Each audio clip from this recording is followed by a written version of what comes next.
Hello. Tommy. Yeah. Hey, Dave Lawrence from Hawaii Public Radio. Dave, thanks so much for calling. It's All Things Considered, member-supported Hawaii Public Radio, and I'm Dave Lawrence. Thank you for joining us. Thursday through Sunday, Tommy Emmanuel is in town at the Blue Note with shows at 6:30 and 9. The talented guitarist's name came up recently when our friend Andy McKee was in the studio with us. If you're a fan of guitar or people who are masters of their instrument, this is definitely the guy for you, and we're going to learn much more about one of Australia's finest guitarists of all time, the great Tommy Emmanuel. Hey, Tommy, aloha and mahalo. Thanks for doing this, brother. Hey, aloha, is that it? That's it. Saying it good.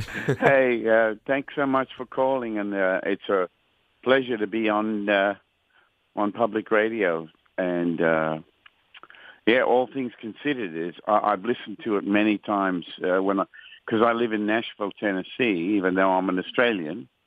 I listen to that a lot, and there's been so many great things on that program. So thanks for having me on. You are quite welcome, and what a nice thing to say. Great that you listen there, and not a surprise. It's a good way to get informed, and certainly these days, public radio is pretty important. Exactly. And you are known for some complex fingerstyle technique, which, like the late Michael Hedges, or Andy McKee for that matter, also have a similar thing. And we'll get into that in a moment. But you've got this tour. You're going to give a chance for people in the islands to see you. It is very special. If you can, describe the band and the show we're in for when you hit the Blue Note. Okay. Well, first of all, let me just say, I'm so excited about this because I've never been to Hawaii. This is my first time. Wow.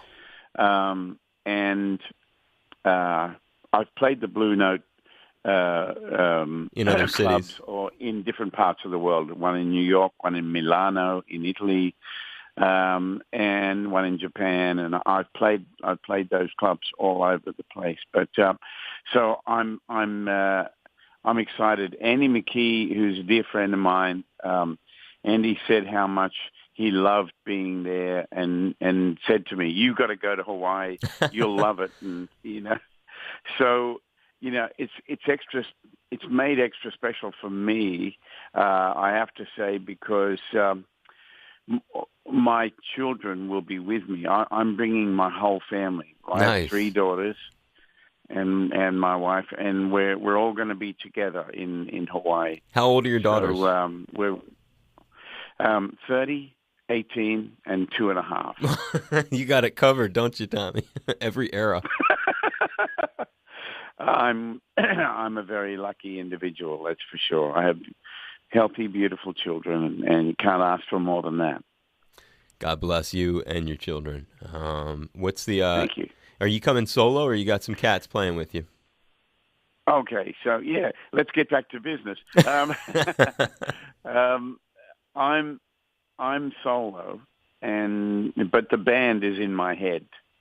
So when I play, people think there's more than one person playing. I think that's where a lot has been said about my playing, that the fact that it sounds like a band and feels like a band.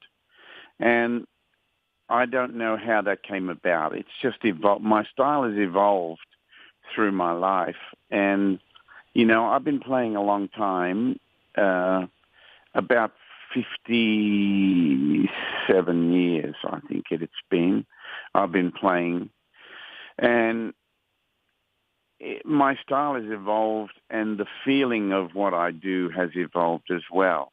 And in fact, I got fooled by my own recording the other day. I was in a hotel in Melbourne, Australia, and I heard this melody going with what I thought was a band behind it, but it was actually me and Martin Taylor playing. And I fooled my own ear. It was just, it sounded like a band, and I suddenly realized it was just the two of us. And that kind of hit me. It's like, oh, so that's how people hear me. I've never heard myself in that kind of situation, and it kind of took me by surprise that it really felt like a band. So I play solo, but I don't really need anything else. It just works on its own. I love that. Well, that's it's a great lead into this technique of yours, and I mentioned them earlier.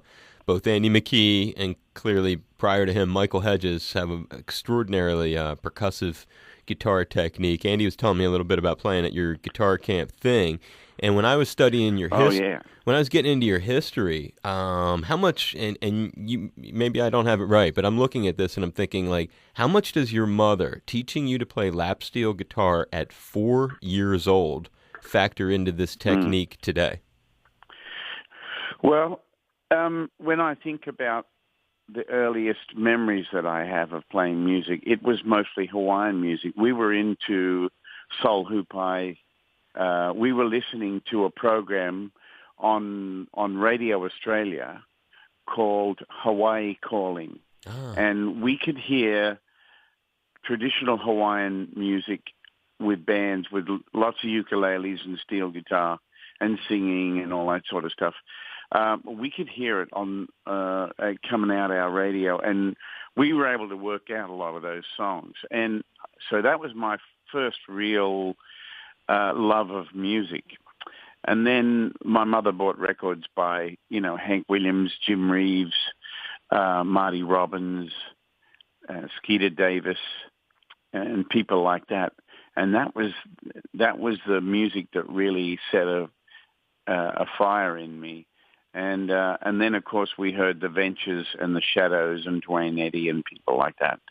And my brothers and sisters all loved music and wanted to play. So we played together as a family band at first. And then when I grew up and had a lot more experience, I realized that I wanted to do something myself. I wanted to write my own songs and play in my own way and be an entertainer. That's what I wanted to do. I wasn't really interested in anything else. Radio also played a part in this passion that obviously you have from what you just said. As early as age 7, exposed to legendary musician Chet Atkins in that way. Share some recollections of those early years as you see their importance today. Yeah. I mean, you just don't hear music like that in the radio anymore. But, when we were kids, we were glued to the radio. That was our mojo source. That was what entertained us, and we just never knew what was going to be on next.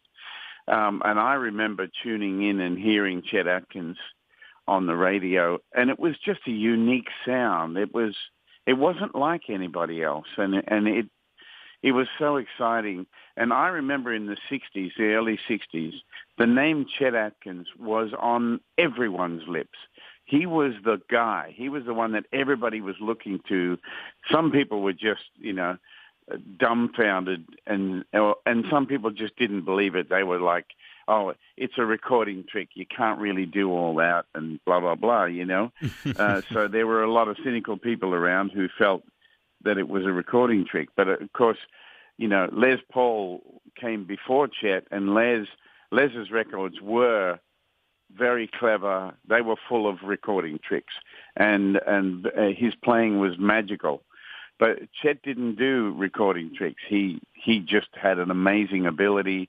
His arrangements were interesting, and his playing was flawless. And you just didn't hear or see anything like that, especially here in Australia. So when I started playing in the style of Chet Atkins, where I was playing everything at once, most people were either shocked or they were looking for the other players that were off, hidden off the side of the stage. Right. That's funny. So, Chet Atkins, Merle Travis, Jerry Reed, Django Reinhardt, they were my big influences when I was a kid. Well, I would say another, back to Mom and I guess the family in general, because you say big influences as a kid. I look at it the whole, like learning. So let me ask you a couple of things. So let me clarify first before I get to that question. So your mom played guitar and physically was teaching you, or just introduced you to the guitar? Well, she showed me how to play chords and how it, Right. and how a song works. You know, like she would say, "Okay, this is the introduction. Now we got the first verse, and this is the chord structure. Now the second verse is the same as the first, and now we go into what we call the chorus, and we got the chorus, and then we go into another verse, and we've got another chorus, then we've got an instrumental break." And then there's a key change, and now we go up to this key, and then we sing the chorus out. And you're 4? That was kind of, beg your pardon? And you were 4, and this is the dialogue with her? Yeah. Incredible. Yeah.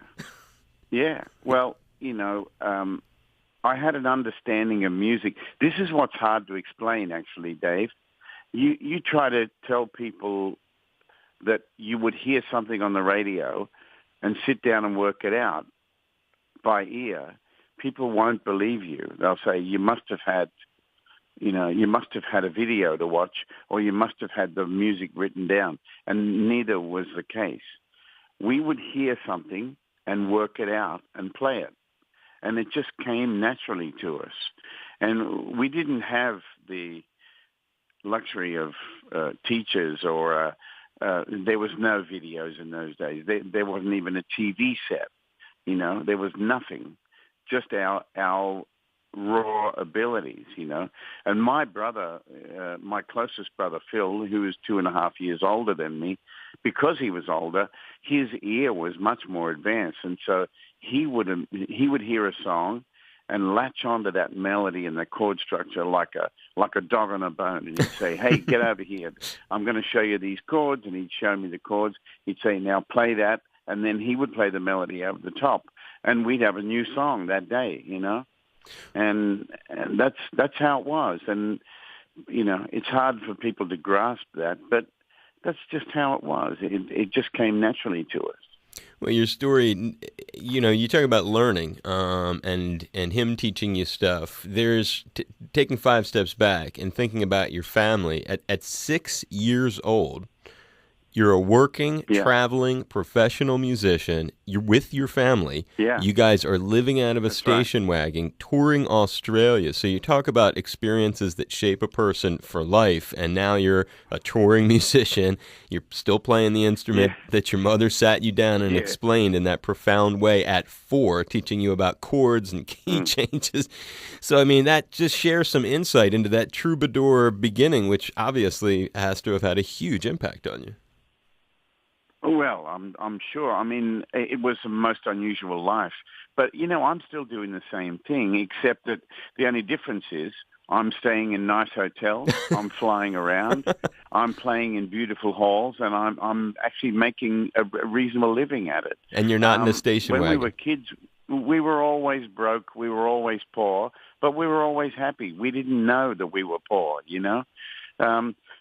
And we just lived for the fun of being on the road, and if it wasn't for my father dying young, you know, we probably would have kept going like that as a family, and until my parents got too old. But my father died when he was 49, and so I was almost 10 years old, and he just suddenly passed away, and so we had to kind of come off the road, and then eventually we settled in a town and went to school. But it wasn't long before my brother and I formed a band with some other guys, and we were working every weekend playing, and I was teaching guitar and trying to get some work locally, playing on people's demos and all that sort of stuff. And you guys relocated to Sydney, right, when you came off the road, or the Sydney area? We actually lived in a place called Parkes, which is about 5 hours west of Sydney. Okay. We went through school there, and but we would often drive down to Sydney to play and then drive back home. Okay, well, that's a detail that they need to correct on some of the stuff that I've been reading, but that's cool. So you end up in a band called Dragon. That era of your life has a Oh, that huge... was in the 80s, yeah. Yeah. That was 85, 86, 87. Well, let's scroll back before we get to that. So you and your brother, there are these national tours. You played a role. There were like talent contests, I understand, and these things were critical in exposing you and launching you into a cat who could play national tours in Australia.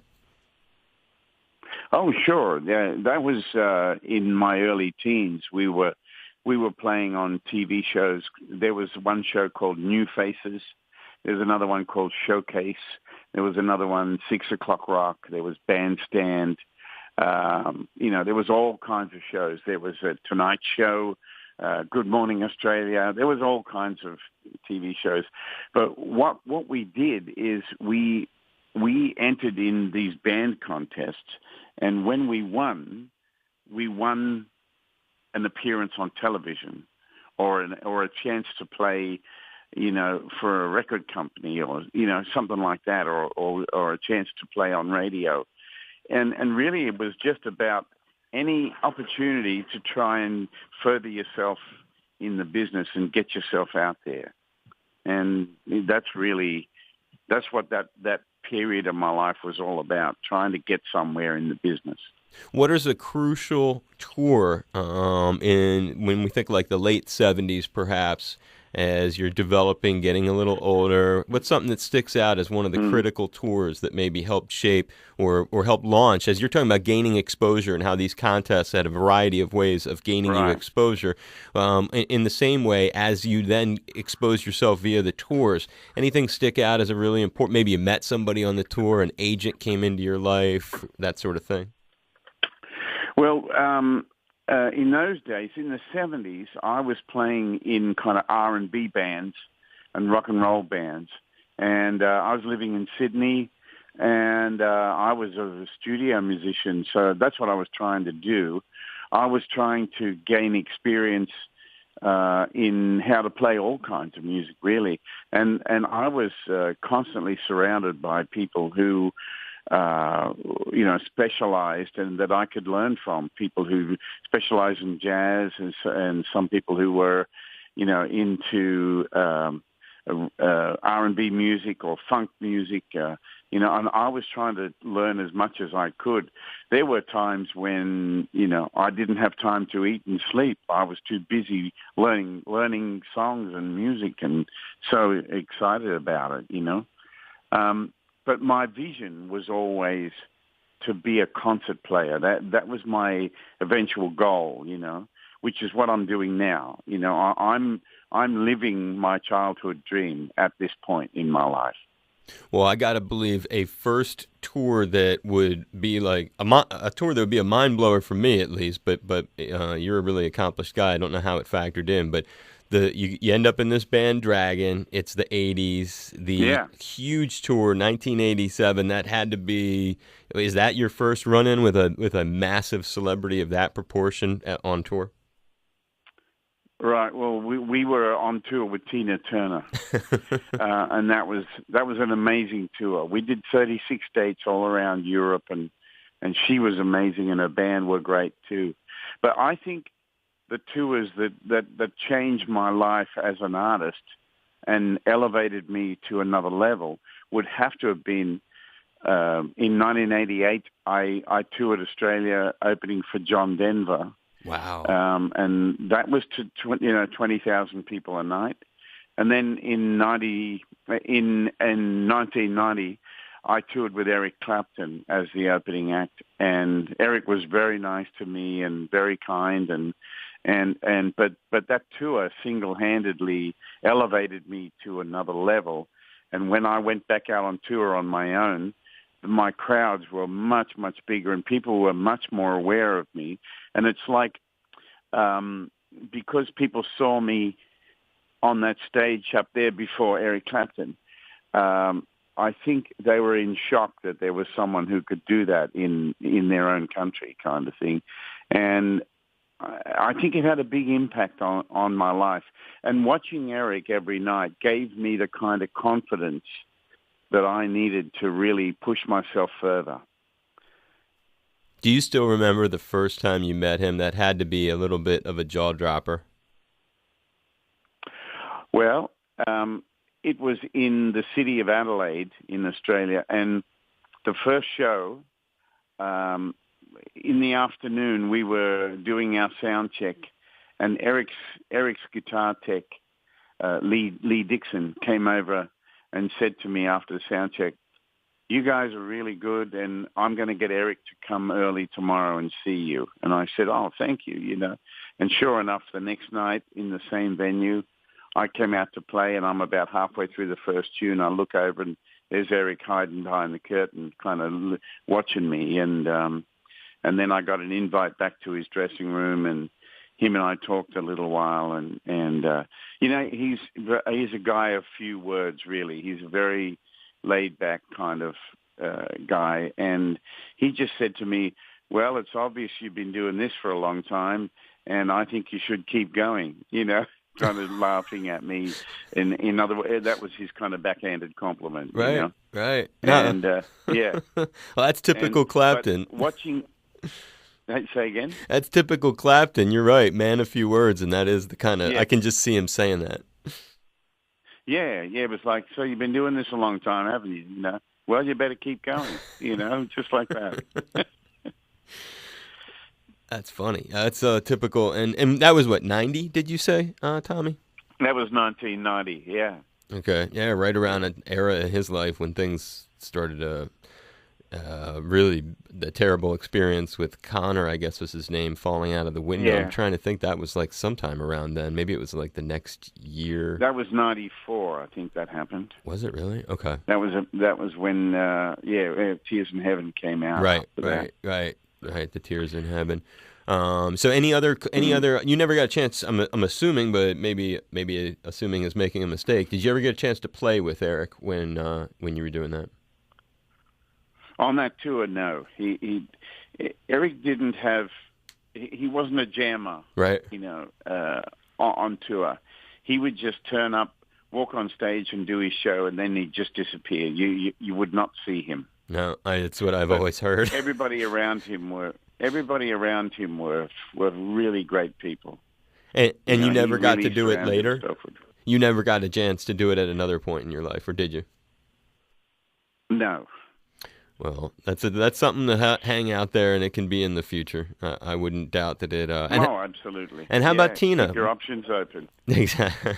If there's anything I've learned about the business I'm in, Dave, is just show up and do your best, because anything could happen, you know, and you just don't know. And that's why you got to show up and you got to do your best, because anything could happen. Someone could see you. You could end up in a movie. You could end up on someone's record. You know, like after Michael Jackson died, I got a call one day, and I had just flown into London on my way to Moscow to play in Russia, and I had 3 days with my two daughters in England, and that's the only time that I could see them. And my phone rang right as I arrived in England, and it was the Michael Jackson estate, and they were asking me to come to Los Angeles to play on the posthumous album called Michael that came out after Michael died. And I couldn't believe my luck. I said, you know, I can't believe it. I can't come to Los Angeles. This is my only time to see my daughters, and I have to be here in London. And the guy said, "Oh, you're in London? Well, we can do it there." You know, so, you know, that's what I mean. Anything could happen. So, you know, I'm visiting my children, and then that night I have to go in the studio and play on the Michael Jackson record. And my daughters just couldn't believe it. You know, they were just like, "You've got to be making this up, Dad." You know, I said, "No, it's true." And I went in and played on the track, and I came home, and we sat there and looked at each other and said, "I just played on a Michael Jackson record." Right. Can you believe that? You know? No question. That's what I sort of thought about opening for Tina. And you said it was a good experience. Did you ever get to bump into her, spend any time, maybe learn anything? Oh, yeah. I spent some time with her. She's a brilliant lady. Okay, so she was fun, and you never got a chance to play with her Oh, yeah. on that tour. No, I was in the band who played first. Right. Yeah, I'm just checking. You never know. Sometimes people have a little jam. Yeah. Two other Australian Yeah. names that sort of I was thinking of, and I didn't see them anywhere in your package of material. Did you ever cross paths? And they were not born there, but then they were associated with it the rest of their lives because they moved there. But ACDC, you ever have any interaction with those cats? Oh, sure. I fixed Angus's guitar for him one time back in the 70s when they were playing around Sydney a lot. Angus, I was working in a music store in Bondi in Sydney, and Angus came in one day and had his guitar with him, and he said, "It just doesn't sound real good. And I can't get it to feedback. I can't get it to do this and that." And I had a look at it, and it was just trashed. It was like everything was full of sweat and junk, and the frets were all green and full of, he just hadn't looked after it. So I just pulled it all to pieces, cleaned it up, put it back together and reset everything. And he thought I was a genius. All I did was clean it, really.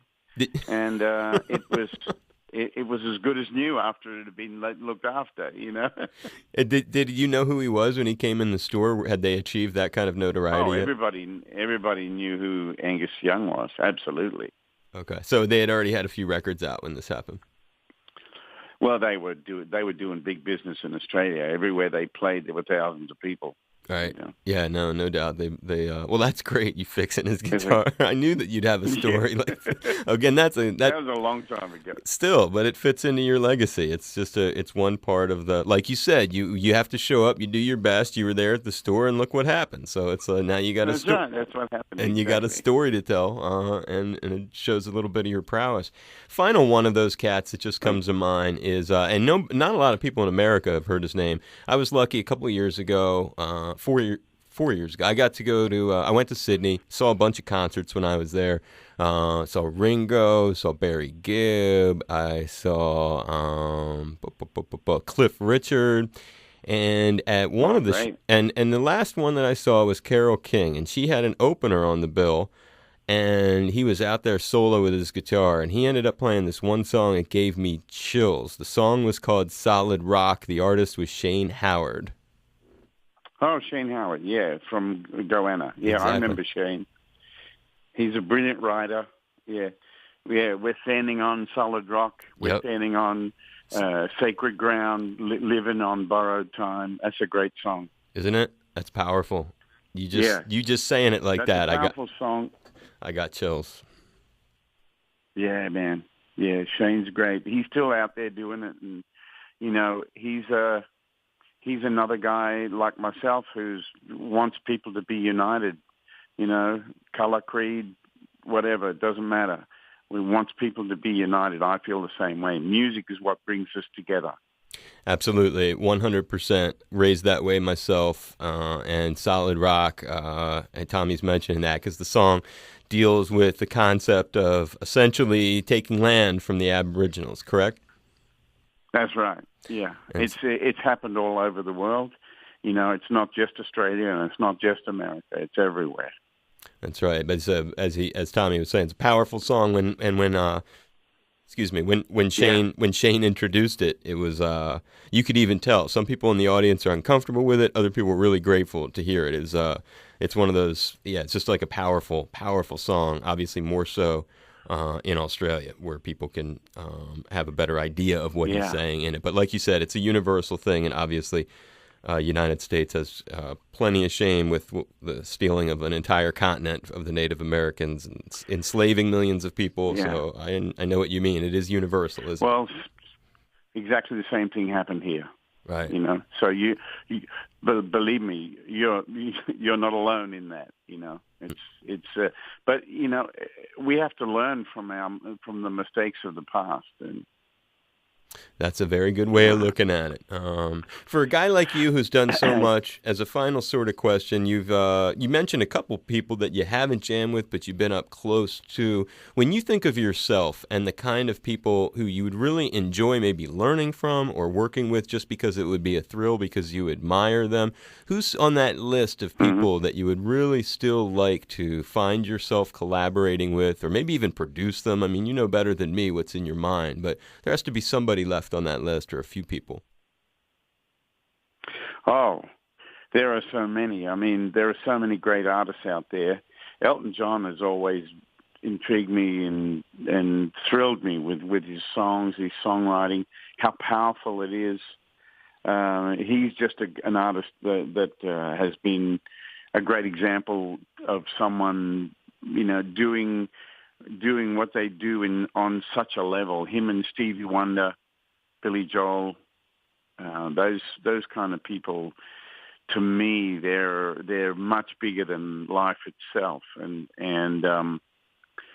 But there's so many young ones out there now. There's a real tsunami of young artists and players coming up that are, going to just sweep all over us before we know it.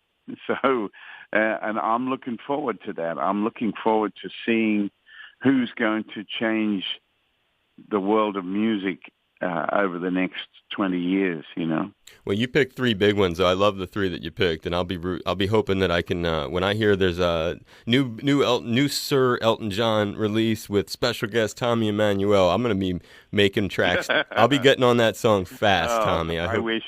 Hey, you never know. You got to be in the right place at the right time, and you bring your game, right? That's right. Exactly. Well, I'll do my best, and I'm so looking forward to coming to Hawaii. I can't wait for it myself. It's going to be a lot of fun. You're a really talented dude, and you were preceded by Andy McKee, who had just the most phenomenal things to say about you. So keep that in mind. Oh, thanks. I'll have to send him some chocolate. There you can send him some chocolate-covered macadamia nuts when you're here. He'll love that. Yeah, you bet. All right. Well, thanks for talking today, Dave. Oh, I appreciate it, Tommy. Aloha, people. This is Tommy Emmanuel, and you're listening to my good friend Dave Lawrence. Please make a pledge or donate to public radio in Hawaii. They need your help. Giving you a hug, a high five. I hope you had fun, and I really appreciate it. Thanks a lot, buddy. Thanks, Tommy. Be safe. Aloha.